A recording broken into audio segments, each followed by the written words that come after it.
Kami percaya lawat Tuhan terjadi dan nama Yesua HaMasiah dimuliakan. Yang percaya katakan amin. Silakan duduk. Shalom. Nah, mari kita buka Alkitab kita. Saat ini kita bahas tentang kuasa darah. Apa saudara? Kitab Wahyu pasal 12 ayat 11 sampai dengan 12.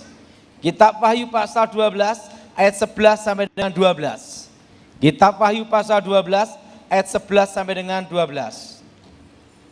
Saudara yang genap, saya ganjil. Dan mereka mengalahkan dia oleh darah anak domba dan oleh perkataan kesaksian mereka, karena mereka tidak mengasihi nyawa mereka sampai ke dalam maut.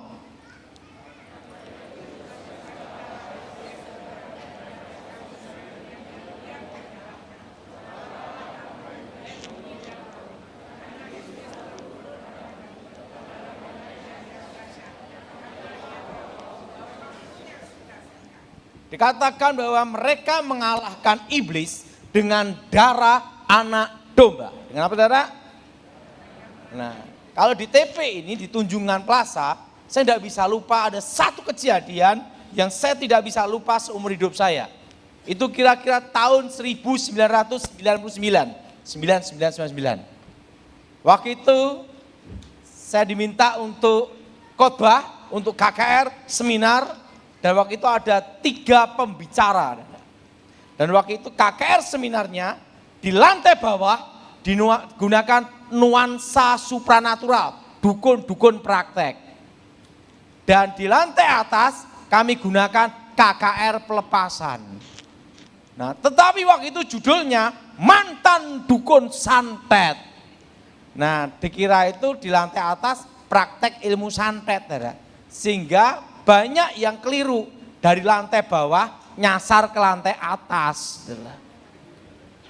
Dan waktu itu saudara, KKR yang paling kacau yang pernah terjadi seumur hidup saya adalah. Kenapa? Bayangin di tempat itu saudara ya, di pintu keluar pintu masuk itu jual beli jimat saudara. Sedangkan itu yang datang separuh dukun sak pasiennya adalah campur di situ semua adalah. Nah, waktu itu saudara ada 3 pembicara. Nah, harusnya itu saya bicara hari terakhir. Tiba-tiba pendeta senior ngomong sama saya, yang waktu itu dia ada di ahli bidang okultisme. Dia ngomong sama saya, Daud, ada apa? Kamu kan junior, saya ini kan senior. Jadi Daud dulu yang seminar yang khotbah. Tapi saya tidak tahu di ruangan itu udah banyak dukun-dukun yang mau nyoba. Nah, karena Daud yang junior, saya senior, Daud yang khotbah dulu. Baik Pak Pendeta, waktu itu kan kita kalau baru awal-awal sekolah Alkitab, lulus sekolah Alkitab, semangat saudara, dikasih kesempatan, kakek seminar ribuan kan jarang terjadi. Wong saya itu sering khotbah kakek yang datang 2 orang, satu pun waktu saya khotbah ada 1 orang gila, kalau saya khotbah dia ikut khotbah. Nah, tiba-tiba langsung KKR ribuan. Wah, rasanya gimana kan itu saudara? Nah, waktu itu saya disuruh maju. Wah, saya dari ruangan saya keluar, masuk. Wah, saya kaget. Di belakang semua itu saudara saya masih ingat. Gue itu dukun-dukun udah siap untuk nunggu, saudara, untuk nyoba. Karena mereka kan tahu saya sebelum saya bertobat, saudara. Dukun sakti, saudara. Nah, mau nyoba semua, saudara. Itu tahun 1999, saudara. Di Tunjungan Plaza. Waktu itu saya berdoa sama Tuhan, Tuhan, waktu saya belum bertobat, saya seorang diri nyantet Gilbert dikeroyok pendeta. Nah, setelah saya tobat, gantian dikeroyok dukun. Waduh, waktu itu saya berdoa, tapi kan saya ini sudah terlanjur menyanggupi pendeta senior. Hari pertama saya, nyesel saya saudara. Waduh gimana nih, udah terlanjur ini. Waktu itu, saya itu saudara, diajar doa bapak kami sama pendeta, 1 tahun itu udah hafal-hafal saudara. Nah, karena saya itu tidak suka baca, sukanya denger. Makanya saya sering denger Alkitab suara sekarang ini. Nah, sama baca Alkitab itu pasti. Nah, pendeta ini ngomong sama saya, saya tanya Pak Pendeta, saya tolong ajarkan doa yang sakti dan pamungkas. Udah sakti pamungkas, udah usah pusing-pusing gitu loh. Doa Bapak kami doain pusing saya. Tolong ajarkan satu doa saja yang sakti dan ilmu pamungkas.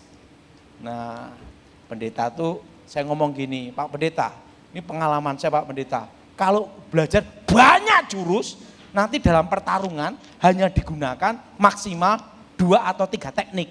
Tendangan, pukulan, tinju, udah selesai. Nah, saya itu yang kedua apa? Lari lawannya banyak. Oh, bener juga ya, udahlah. Kamu tak ajar satu aja udah. Ini yang pamungkas. Ayat ini saudara. Yang mengalahkan iblis. Yaitu darah anak. Caranya gimana Pak Pendeta? Doanya gini nih. Pokoknya darah Yesus sucikan. Pokoknya kembangin sendiri darah Yesus. Pokoknya. Apa-apa yang darah Yesus itu aja. Nggak usah pusing katanya. Nah, Tuhan kan maha tahu hatimu, gitu dah. Penting apa-apa ngomong darah Yesus, karena kamu doa Bapak kami tidak apa-apa katanya. Waktu itu sebelum saya khotbah, waktu seminar, saya doa, darah Yesus sucikan tubuh, jiwa, rohku. Kenapa? Karena kita semua pasti ada celah dosa. Pendeta pun pasti ada dosa. Buktinya pendeta itu tidak berjalan di atas awan-awan, betul? Siapapun pasti ada dosa, betul? Betul? Nah, saya pun ada dosa, saudara ada dosa. Siapa di antara saudara dalam 1 tahun tidak bohong? Angkat tangan coba.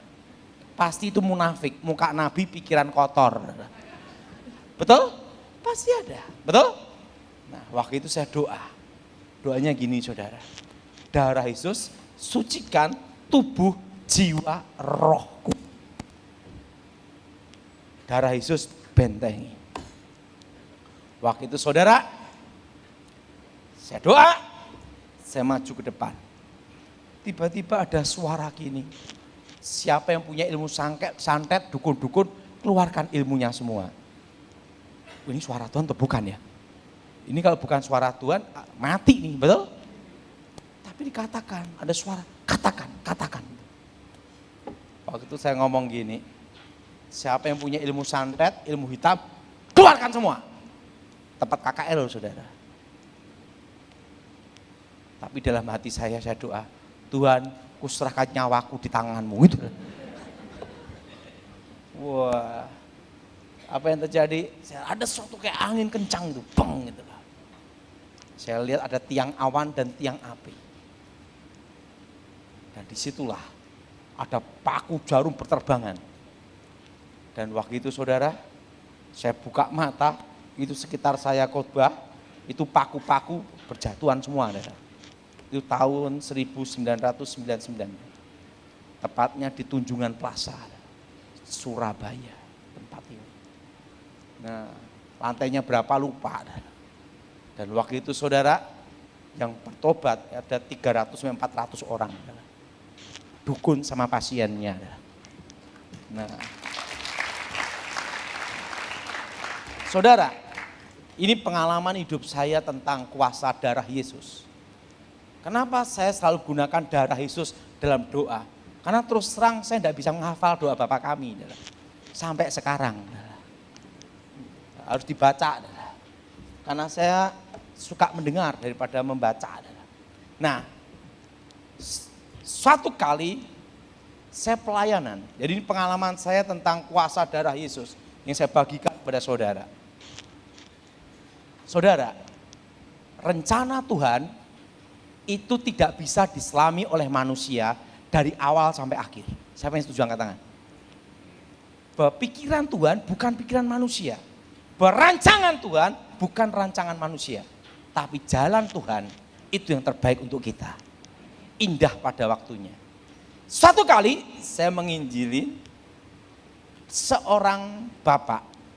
Nah, saya mau tanya, siapa yang zaman dulu tahu artis namanya Rahmat Kartolo? Angkat tangan. Angkat tangan tinggi-tinggi. Pasti usia di atas 50-an semua. Karena itu era zaman dulu. Itu era zaman apa? Era zaman dulu. Yang usia 20 tahun ke bawah enggak tahu itu Rahmat Kartolo. Nah, zaman dulu ada arti Rahmat Kartolo. Nah, pemuda ini wajahnya mirip Rahmat Kartolo. Ganteng, saudara, dan suka gitar. Nah, banyak yang ngejar dia, cewek-cewek, saudara. Makanya saya beritahu pada saudara, orang kalau banyak pilihan, akhirnya apa? Bingung sendiri. Tiba-tiba udah usia 30-40 kan itu, saudara. Nah, makanya rata-rata yang wajahnya sedang-sedang cepat nikah. Karena apa? Enggak banyak pilihan. Tapi kayak wajahnya cantik, ganteng, terlalu banyak pilihan, akhirnya lupa. Tiba-tiba udah umur 40. Itu dah. Nah, apa yang terjadi? Banyaknya ngejar dia. Tiba-tiba, makanya saya beritahu, jangan menikah karena harta. Ada satu anak orang kaya raya zaman itu, putri tunggal, tapi giginya gini, merongos, dan pasti yang menikah sariawan. Karena apa? 3 gini nongol gini. Dan waktu itu dokter memberitahu tidak boleh dicabut. Karena ada sinus dan ada saraf ke mata. Sehingga tidak boleh dicabut. Dan model tongosnya itu bukannya gini, darah. Jadi lincep gini, darah. Tapi ingat, kaya raya, putri tunggal. Dia berpikir, cincai aja lah. Penting kaya raya, putri tunggal, punya warisan. Nikah dengan mata terpejam. 1 bulan, bangkrut, disita semua. Tinggal dapat. Makanya jangan nikah karena kaya. Siapa yang setuju angkat tangan? Saya beritahu, ada orang yang kelihatannya kaya padahal miskin, utangnya banyak. Banyak itu. Saya sering nangani kasus. Mobilnya Mercy, macam-macam. Utangnya banyak banget. Bingung bagaimana bayarnya. Tiba-tiba disita gitu aja. Ingat saudara, zaman sekarang banyak seperti itu. Flexing, betul? Dan apa yang terjadi? Gini, dan dia itu tidak pernah ngajak istrinya untuk acara keluarga, ulang tahun, atau acara apapun juga. Malu. Kenapa? Dia ganteng kayak Rahmat Kartolo, istrinya gini. Dapat giginya doang. Dan apa yang terjadi? Dia punya anak 3. Hidup susah. Dan terlibat kuasa setan-setan, terlibat kuasa-kuasa gelap, jimat-jimat. Bahkan dia punya 1 jimat, sempat mau ditawar 2,5 kilo emas. Pusaka sakti.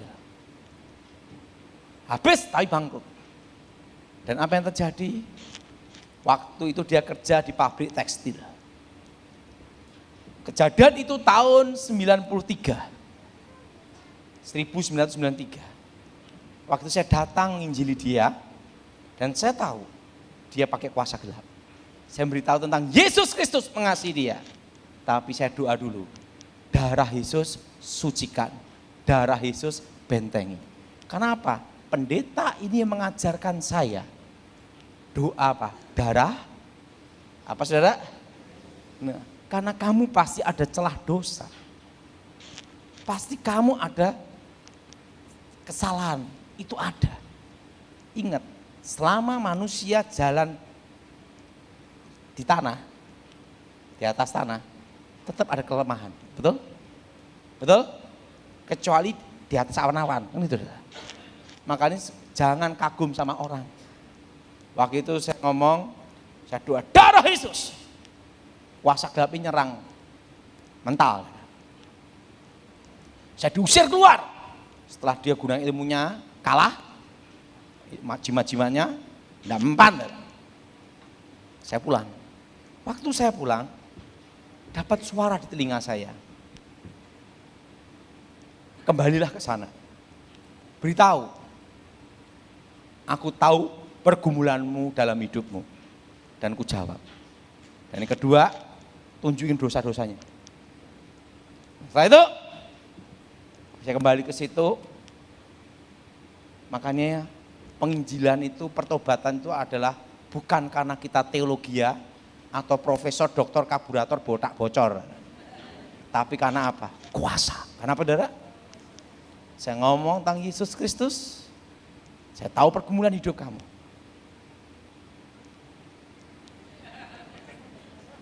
Langsung dia nangis, bertobat. Waktu dia bertobat, dia ngomong sama saya, Tuhan bisa jawab doa saya enggak. Perjuangan dalam hidup saya, pergumulan, itu istri saya. Dan itu 24 jam tiap hari ketemu, betul? Apa yang terjadi? Ingat, pekerjaan Tuhan tidak bisa diselami oleh manusia dari awal sampai akhir. Orang pasti berpikir, cabutlah pakai dokter, betul? Atau kedua, pakai tali. Karena zaman itu pakai tali. Kasih tali sini, pintu, tendang, dek, copot. Saya mau tanya, siapa yang pernah zamannya gigi tali, angkat tangan? Ngalami, saya juga. Pokoknya yang dia di atas usia 50, cabut gigi pasti pakai tali, betul? Orang itu di mana-mana banyak diskon. Tapi kenapa di dokter gigi itu cabut 1, diskon 2, enggak ada yang mau. Cabut 1, diskon berapa? Enggak ada yang mau. Dan apa yang terjadi? Dia berdoa setiap hari. Orang berpikir, pakai cabut gigi, pakai apa? Dokter, betul? Betul? Betul? Nah, atau pakai tali, zaman itu. Ingat, pikiran Tuhan, jalan Tuhan bukan jalan manusia. Dan tidak terselami. Bertahun-tahun doa untuk gigi dia. Bapak ini, suatu kali istrinya ini naik sepeda ontel. Waktu naik sepeda ontel jalannya gini, ngerem kejungep lah. Giginya tok kena aspal, copot 3 adalah. Tepat yang gigi 3-nya yang gini. Ingat, Tuhan jawab lewat aspal.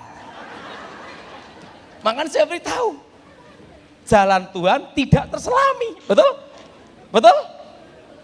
Kita pikir pakai dokter, tapi Tuhan ngomong, enggak, saya lebih ngirit pakai aspal. Copot, dak. Itu yang copot giginya 3 itu semua ada. Nangis, pulang. Ke suaminya, istrinya ini ke suaminya. Iki gimana iki? Sakit sekali. Ada apa? Tunjukin gigi 3. Suaminya ngomong apa? Terima kasih Tuhan. Doaku copot 3. Dijawab lewat apa? Aspal. Setelah 3 copot. Dia ngomong gini, saya, Daud, benar-benar tidak terselami jalan Tuhan. 3. Dan saat itu juga dia ngajak istrinya ke gereja. Jadi selama berapa tahun itu dia tidak mau ke gereja, kumpul berdua, tidak mau, malu. Diajak ke gereja istrinya, keluarganya, acara perkawinan mana. Kenapa? Giginya udah hilang. Copot 3. Satu hal.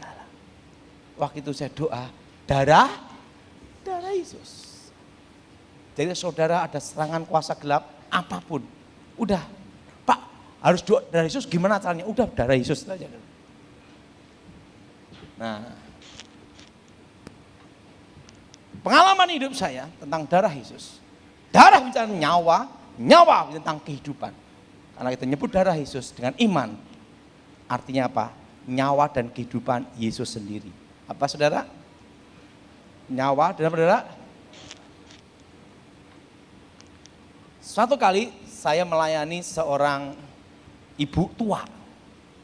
Ibu ini nyimpen jimat-jimat banyak banget. Saudara.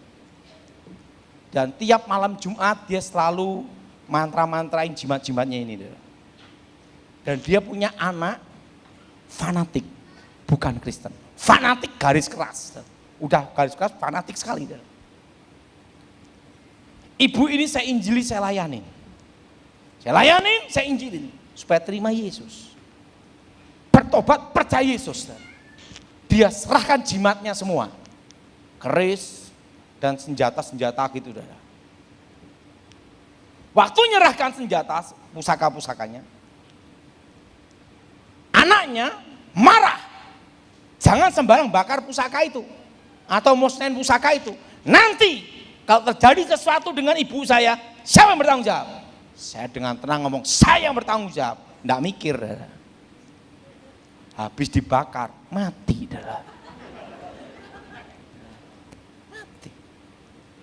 Mati suri tapi. Nafasnya berhenti. Tapi badan masih panas. Saya tanggung jawab. Waduh, gimana caranya ini? Ini waduh, bisa masuk penjara ini. Kedua dituntut bener nih sama anaknya. Saya doa sama Tuhan. Dapat penglihatan. Saya lihat di alam roh.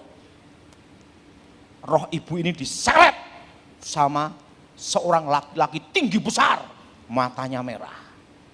Nah, saya bingung doanya caranya gimana untuk roh yang bawa roh nenek ini. Pendeta itu ingatkan saya, pokoknya ngomong darah Yesus, kamu atur aja caranya, kamu punya darah Yesus gitu aja. Atur aja gitu lah. Ya saya langsung, ya udah gitu. Saya coba doa. Darah Yesus, ini saya semua, darah Yesus hancurkan roh jahat. Darah Yesus hancurkan kutuk. Darah Yesus hancurkan mantra. Terus pokoknya sak kenaknya aja saya ngomong darah Yesus. Seingat apa yang lintas tak sebutin aja. Darah Yesus hancurkan roh kegelapan. Tiba-tiba roh tinggi besar mata merah itu kebakar. Dan roh ibu ini, nenek ini masuk dalam badannya lagi, hidup. Nah, setelah hidup, apa yang terjadi? Apa anaknya yang fanatik itu ngomong terima kasih? Enggak, marah ngamuk. Karena ibu ini minta dibaptis. Karena bingung, tak baptis, bukan di kolam, di kamar mandi. Makanya enggak usah ribut masalah baptisan. Ada baptisan percik, baptisan tenggelam, penting lihat kondisi. Dia waktu mau dibaptis, mau terima Yesus, mau dibaptis, mau. Ada ini kamar mandi, nyemplunglah kamar mandi. Plung gitu. Udahlah seadanya udah. Penting dia percaya Yesus. Kan ada orang mendebatkan baptis, inilah baptis ini. Lihat kondisi. Dia ngomong, aku mau terima Yesus. Ya sudah, percaya. Mau dibaptis, mau. Adanya apa? Kamar mandi. Kamar mandi itu banyak, zaman itu segini doang. Nenek ini gini tuh. Dah, sah. Baptis. Pak, nama baptisnya apa? Terserah. Atur sendiri. Udah, masuk dah. Tetapi anak yang fanatik ini melarang ibunya ke gereja. Marah ngamuk. Dia datengin saya, lari mau mukul. Waktu mukul, waduh gimana doanya? Nah, waktu saya doa, darah Yesus bentengi. Saya masih ingat kata pendeta, pokoknya seingat sekenaknya aja udah. Atur aja, gitu darah pendeta ya. Ya saya atur aja. Itu pengalaman tentang darah Yesus. Saya doa, darah Yesus sucikan, darah Yesus bentengi. Dari iman kembali ke iman. Tiba-tiba anaknya ini, pemuda ini adalah mukul saya. Teng, muser. Berkali-kali mukul, gitu. Nggak bisa kena, jarak segini. Dikira saya punya ilmu aji lembu sekilan. Karena dipukul, nggak bisa kena terus. Disitulah saya tahu, darah Yesus membenteng. Apa saudara? Makanya saudara, Pak, darah Yesus gimana Pak? Pokoknya sekenanya aja dah. atur aja gitu. Pendetanya bilang gitu, ya saya atur aja udah. Saya mau doa, darah Yesus bentengi. Tek. Pemuda ini ketakutan. Wah, ini apa roh leluhur Mbah Buyut gitu udah. Dan apa yang terjadi? Ibu ini ditekan tidak boleh ke gereja. Tapi setiap hari dia doa, Gusti Yesus selamatkan kulo, jiwa rogo kulo. Setiap hari doanya itu. Ingat saudara, agama Kristen tidak menyelamatkan. Yang menyelamatkan hidupmu adalah imanmu pada Yesus. Makanya tidak usah berdebat tentang baptisan lah, inilah itu. Tidak perlu. Yang penting inti keselamatan. Yaitu menerima Yesus secara pribadi. Siapa yang setuju angkat tangan saudara? Karena kita diselamatkan karena iman. Bukan karena doktrin atau tradisi. Bukan karena agama. Tapi imanmu lah yang menyelamatkan Yesus. Karena keselamatan itu adalah anugerah. Dan apa yang terjadi? Ibu ini sampai umur di atas 80. Dia tidak sakit dan tidak pakai kacamata. Semua masih normal. Dan dia kalau nengok anak-anaknya itu naik bis gantung gini. Wah, nenek-nenek umur 80 lebih tidak pakai tongkat. Tuhan beri dia kesehatan benar. Suatu kali dia dandan pakai benges gini. Dipanggil Tuhan meninggal pas lipstik gini.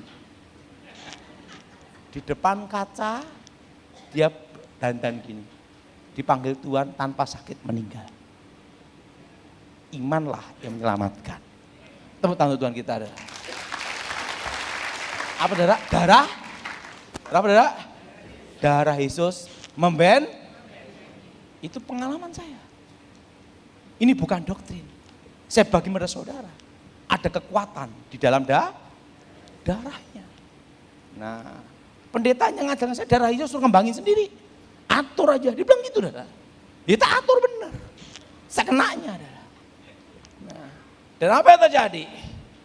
Waktu saya pengawalan presiden, makanya sampai sekarang ini kalau saya di tempat kebaktian, di ruangan kayak gini, pas saya lihat kanan kiri belakang semua, saya lihat semua. Kan udah kebiasaan. Darah. Karena apa? Selalu melihat 4 penjuru. Saya itu pintu keluar, pintu masuk. Kenapa? Biasa pelolosan. Begitu tadi, langsung gini. Nah itu sudah sampai sekarang itu masih refleks saya, cara pikir saya itu masih seperti itu. Sampai sekarang, dimanapun tempat. Di restoran aja pasti lihat 4 penjuru. Sudut-sudut, pintu keluar, pintu masuk. Karena dulu kan saya pengawal. Sebelum tiba langsung lihat pelolosan. Gitu sampai sekarang. Ada lagi saudara, waktu kerusuhan Sampit itu di Kalimantan. Waktu itu saya masih ingat saudara, waktu itu di Pangkalan Embun, orang-orang Madura lari dari Sampit, dari Palangka untuk menuju Pangkalan Embun. Di Pangkalan Embun itu saudara, itu kan untuk naik kapal. Orang-orang Madura lari semua. Dari Sampit, Palangkaraya, pokoknya dari Kalimantan itu yang sekitar konflik, Sampit, Kalteng itu adalah banyak lari ke Pangkalan Bun. Tetapi saya tidak sama panitia, diadakan KKR. KKR Daud Tony. Bayangin, di tengah-tengah kerusuhan ada KKR gimana? Pas kerusuhan orang motong kepala, tenteng kepala, KKR. Apa yang terjadi? Pasukan Dayak dari kampung-kampung mau nyerbu Pangkalan Bun. Lihat ada spanduk KKR Daud Tony, mantan dukun santet, nyasar ikut KKR semua. Itu terjadi di Pangkalan Bun di Kalimantan. Dan apa yang terjadi? Di situ saudara bawa mandau, bawa tombak, bawa panah di tempat KKR. Di tempat KKR bawa itu semua ada. Karena apa? Mereka mau nyerang orang Madura yang di Pangkalan Bun. Ingat saudara, makanya saudara, teori itu mudah, praktek yang susah. Mentalmu akan diuji pada waktu di tempat kerusuhan. Potong-potong kepala di situ. Dan apa yang terjadi? Hari itu ketua panitia punya akar pahit jengkel sama panitia yang lain. Bikin kata sambutan, dikira aman, padahal itu kan semua habis motong orang. Baru berdiri gini, nah wajahnya ketua panitia mirip dukun sih wajahnya, dikira dia Dautoninya. Padahal Dautoninya kecil kayak anak muda, tapi keren. Waktu sana dibacain mantra, deng, di depan banyak orang, di depan majelis, di depan banyak orang Kristen. Tunjukkan itu ilmu Dayak. Baca mantra gini, des, itu ketua panitia jatuh ambruk muntah darah, langsung kesurupan. Belum khotbah udah seperti itu. Saya doa. Saya masih ingat, doa itu aja. Pokoknya atur aja sekenanya, gitu udah. Saya doa apa? Darah Yesus bentengi. Ini saya semua, darah Yesus. Apa saudara? Darah apa? Darah Yesus apa? Ingat, simpel kan? Darah Yesus bentengi, darah Yesus lindungi. Darah Yesus sucikan, darah Yesus bentengi lindungi. Udah. Saya ke mimbar, tiba-tiba dapat suara lagi, suruh mereka gunakan ilmunya semua, gitu dah. Waduh, ini kayak di TP lagi nih. Nah, langsung saya ngomong. Waktu saya masih ingat ya, kejadian itu udah berapa kali itu. Semua yang punya ilmu hitam, gunakan semua, kerahkan semua. Tapi ingat, dalam pertarungan ini tidak boleh saling menyentuh. Nanti saudara, tidak boleh saling apa? Yang namanya pertarungan ilmu itu bukan pertarungan fisik, saudara. Tidak boleh saling menyentuh. Saya khotbah selama 1 jam, gunakan ilmu semua. Silakan. Tapi saya doa, darah Yesus. Apa saudara? Darah Yesus sucikan, darah Yesus bentengi. Waktu saya khotbah, wah itu, yang ini pada berdiri semua, yang orang Dayaknya itu di depan jemaat, gunakan ilmunya gini, langsung gini. 1 jam mereka gunakan semua. Udah gunakan semua, ganti saya dong. Udah 1 jam khotbah, selesai, saya ngomong, sekarang gantian saya. Siapa yang mau bertobat, maju ke semua. Maju semua. Saya doain, wah ini yang paling tua, wah ini dukun orde lama ini. Tumpang tangan dulu, dalam nama Yesus, ambruk. Oh, wah ini masih muda, reformasi. Ambruk semua, bertobat. Dan apa terjadi? Karena kejadian itu, Pangkalan Embun aman. Sehingga apa? Orang-orang Madura yang di Pangkalan Embun bisa menyelamatkan diri. Jalan Tuhan tidak tersel. Apa yang terjadi? Karena yang ngejar mereka di gereja semua. KKR. Ada 1. Waktu itu saya doa apa? Darah Yesus. Apa saudara? Apa saudara? Darah Yesus sucikan. Darah apa? Yesus pokoknya saudara, apapun dalam hidupmu, walaupun kau seperti saya, doa Bapa kami tidak apal-apal, penting doa aja, darah Yesus. Ini semua, darah Yesus. Apa saudara? Darah Yesus.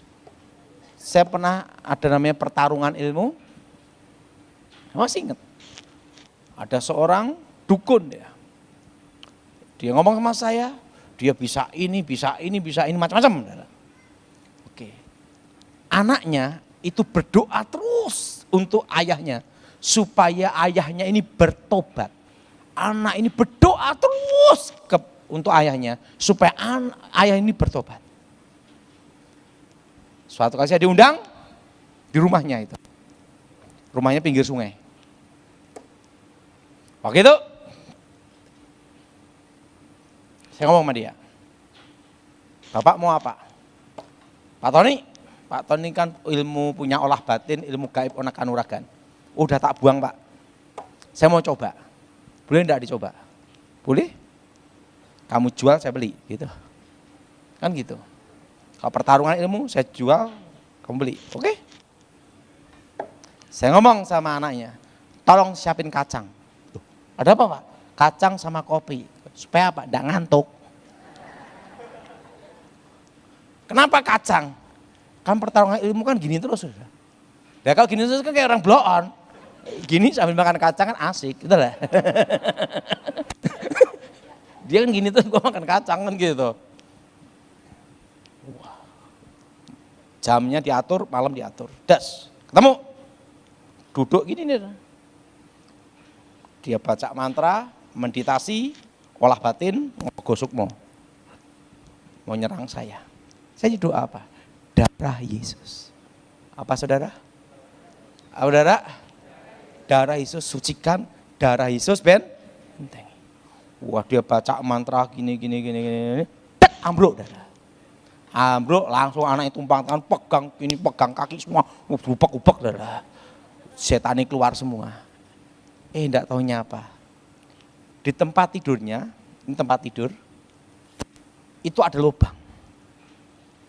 Enggak taunya apa? Lubang itu ada ular piton. Keluar dari habis doa pengusiran setan, tiba-tiba ada ular sebesar paha ini. Di dalam kamarnya dukun ini. Keluar. Alam roh, alam nyata. Ular sungguhan. Lihat tuh. Keluar dari kamar. Masuk sungai. Menurut saya waktu itu lupa, harusnya ditangkap, digoreng kan gitu. Oh, keluar. Wah. Keluar, masuk sungai. Dan bapak itu bertobat, percaya Yesus sampai akhir hidupnya. Nah, yaitu apa saudara? Doa apa saudara? Darah Yesus. Pokoknya saya ajak pada saudara semua. Apapun terjadi, imanmu katakan darah Yesus. Ada setan apapun, darah Yesus. Tempat akar apapun, darah Yesus. Saudara sakit, darah Yesus. Sakit gigi, darah Yesus. Setelah itu cabut. Doa apa darah? Darah Yesus. Nah, doa darah Yesus sucikan, darah Yesus bentengi. Dan darah Yesus menyembuhkan. Saya pernah nangani seorang anak sekolah Alkitab.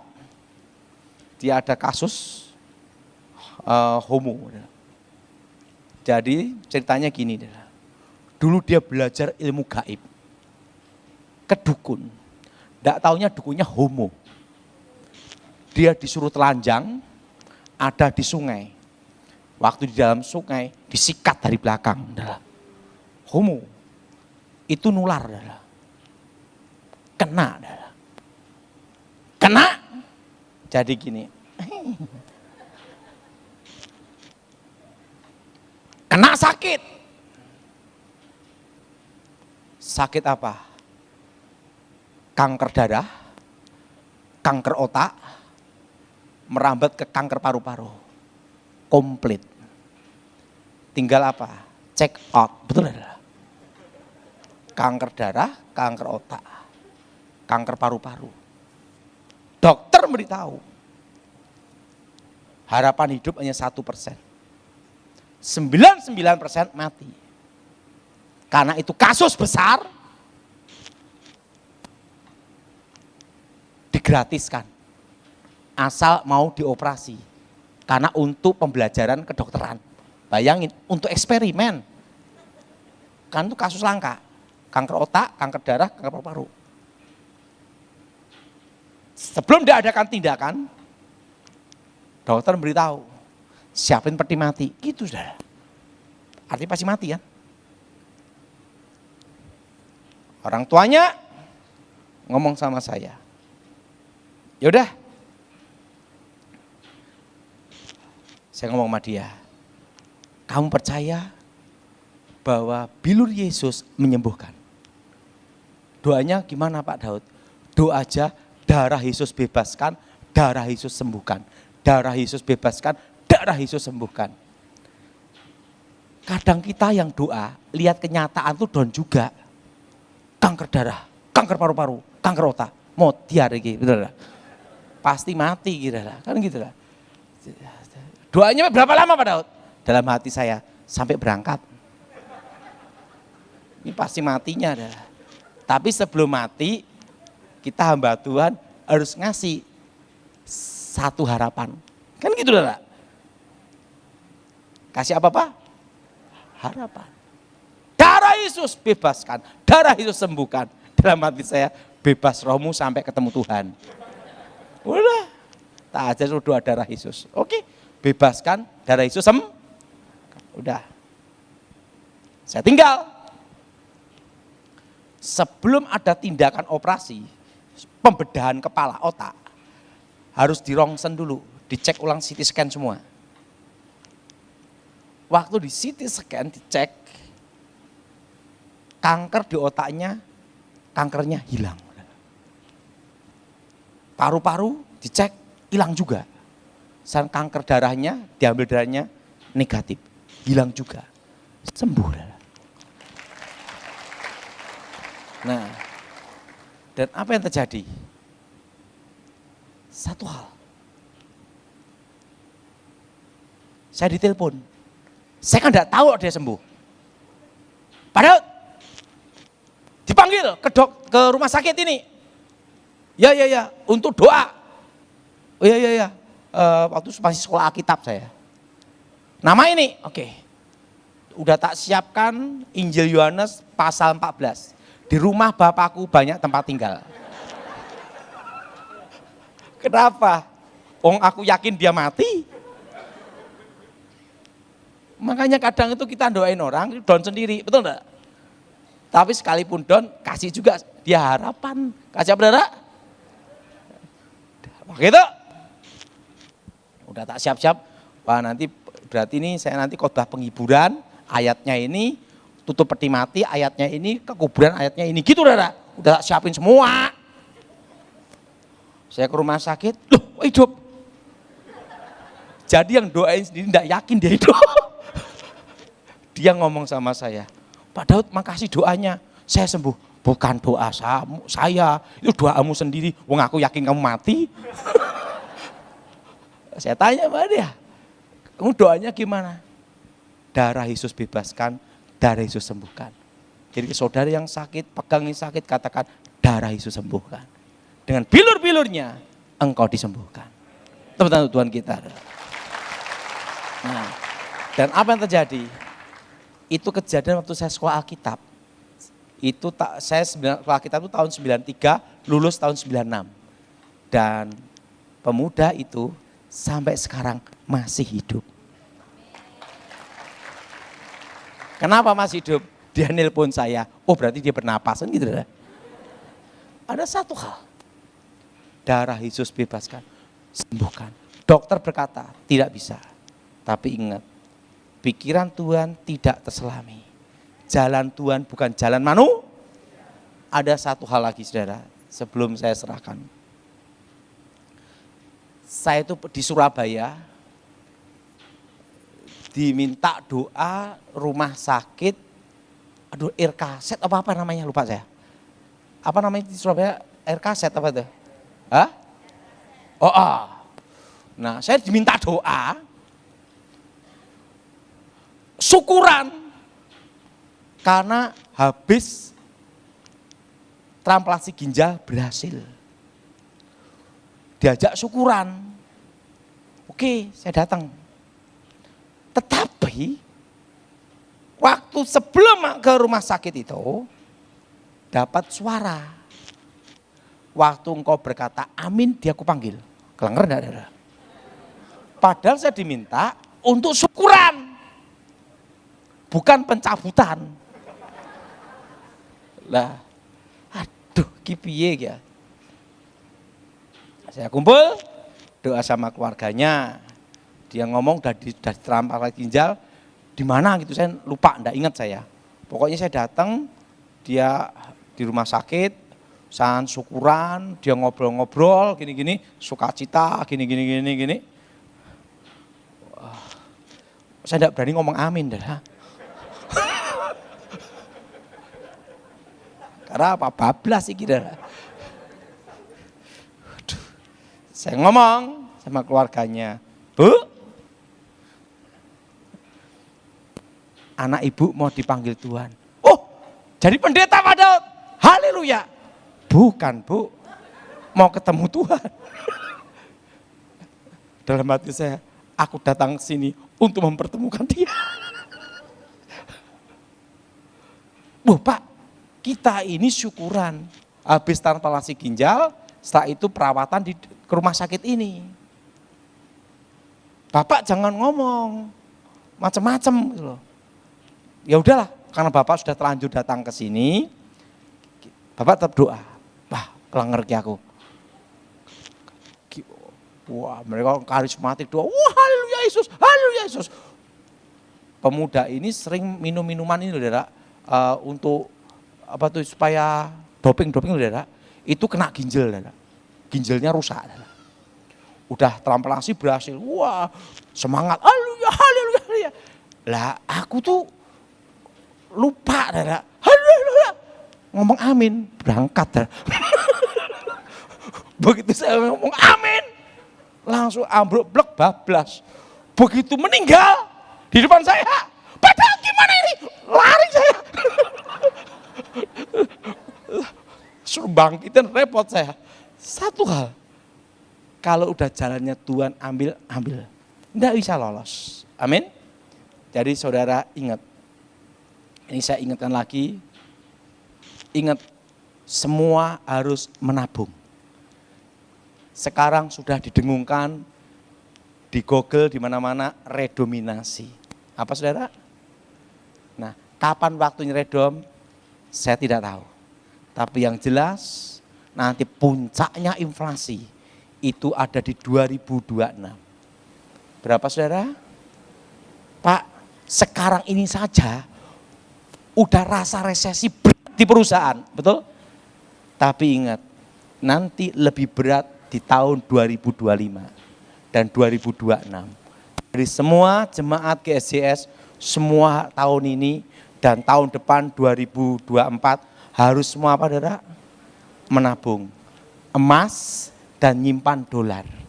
Nanti perkataan saya ini saudara akan paham setelah di 2025. Ingat, Yusuf 7 tahun menabung, waktu kelimpahan. Amin. Dan waktu 7 tahun kelaparan, kesusahan, tabungannya dikeluarkan. Nah sekarang saudara, tahun ini dan tahun depan 2023, 2024 semua harus menabung. Untuk mempersiapkan apa? Resesi ekonomi yang sebenarnya. Mempersiapkan apa saudara? Waktu dulu saya bicara di tahun 2020. Banyak orang tidak percaya. Saya waktu itu ngomong, ekonomi yang berhenti. Itu saya bicara 2019. Orang tidak percaya semua. Ngatakan gila macam-macam. Itu 2019, saya sudah kasih peringatan seluruh Indonesia. Malah saya mau dipecat. Tapi terima kasih sama Tuhan, saya tidak bisa dipecat. Karena saya jemaat. Karena bukan pendeta. Maka lebih sakti jemaat. Tidak bisa dipecat, betul? Betul? Posisi saya bukan pendeta, bukan majelis, bukan penginjil gereja, bukan. Tidak ada pengangkatan, karena saya dari dulu tidak mau. Dan bukan panggilan ke situ. Sehingga status saya jemaat. Waktu mereka mau mecat saya, tidak bisa. Ngomong ke Gilbert. Mana buktinya? Daud kan ngomong 2020, ini kan baru Januari 2020, kita tunggu aja Desember 2020, Corona, betul? Betul? Betul? Yang mau mencat saya gimana? Ikut karantina. 2020 saya bicara sama Zoom meeting waktu itu sama Michael. Ngomong apa? 2022 kita semua belajar normal. Betul? Yang masih ingat Jumi itu angkat tangan coba. Dan waktu itu saya berkata lagi, 2023 kembali normal. Ngomong sama sebelahnya, kamu normal belum? Udah endemi lepas masker, betul? Betul? Betul? Nah, dan tahun ini saya berkata, menabung. Karena nanti kau akan mengerti di 2025 nanti. Dan waktu 2020 saya beritahu semua berkebun, betul? Betul? Betul? Sekarang lihat krisis pangan, betul? Betul? Jadi saya beritahu semua berkebun, emas dan apa daerah sebelum badai datang, siapkan itu semua. Karena badainya nanti di 2025. Tapi ingat, bukan suara Tuhan, analisa saya. Takut kualat. Jadi ingat, di 2025 kita harus apa? Siap untuk menghadapi apa? Karena nanti bulan Maret 2025 resesi itu masuk. Dari semua tahun ini 2023, 2024 nabung semua. Nyimpan dolar sama emas. Apalagi sekarang ada nuansa digerakkan. Coba perhatikan, ada namanya redominasi, betul? Betul? Betul? Nah, udah. Ingat, inflasi terpuncak nanti di 2026. Jadi sebelum inflasi, saudara simpen dua ini. Emas dan apa saudara? Dan apa? Dolar. Kalau dulu saya suruh beli tanah. Tapi saat ini saya nyuruh dua ini. Dan ini pasti terjadi. Nanti sudah bisa buktikan. Di 2025. Kemarin saya juga ngomong-ngomong sama kawan saya di Pas Pampres juga. Pernah kawan dekat ngomong-ngomong. Sama kawan saya juga dulu di Wantimpres, Dewan Pertimbangan Presiden. Ngomong-ngomong. Analisamu gimana, Daud? Analisa saya seperti ini. Kamu gimana? Ya, dia ngomong-ngomong saya. Ya, karena ini semua akan siap. Dengan saya punya kawan dulu zaman SBY di Wantimpres. Nah, kan kawan baik ngomong-ngomong sama saya. Jadi saudara, saat badai datang, engkau harus siap. Seperti Habakuk, dengan tenang. Ikutin saya semua, dengan tenang. Ku nantikan hari kesusahan itu. Saya masih ingat tahun 2021, tepatnya bulan Mei. Waktu Zoom meeting, saya ngomong sama Michael, malaikat maut. Masih ingat enggak? Ya ingat, angkat tangan. Banyak orang ngetawain. Saya ngomong malaikat maut dari Jakarta ke Surabaya. Jalan dari Jakarta ke Surabaya. Dan banyak nanti kematian. Waktu saya ngomong demikian, dikira orang gila kan? Betul enggak? Tapi begitu setelah itu Mei, masuk kemana saudara? Juni, betul?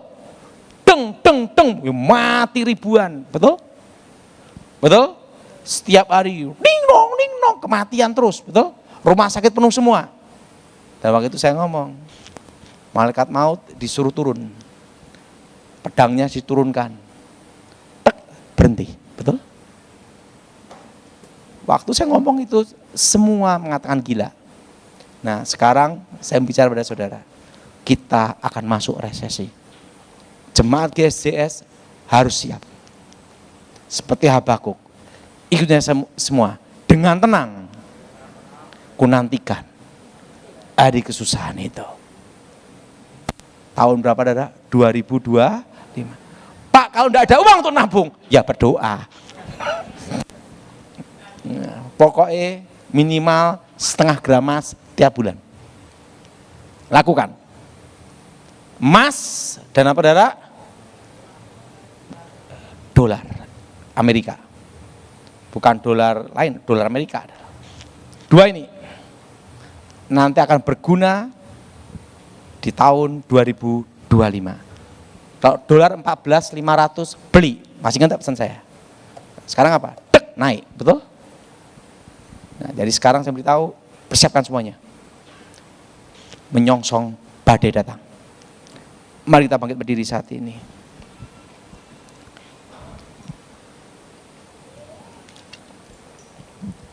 Bila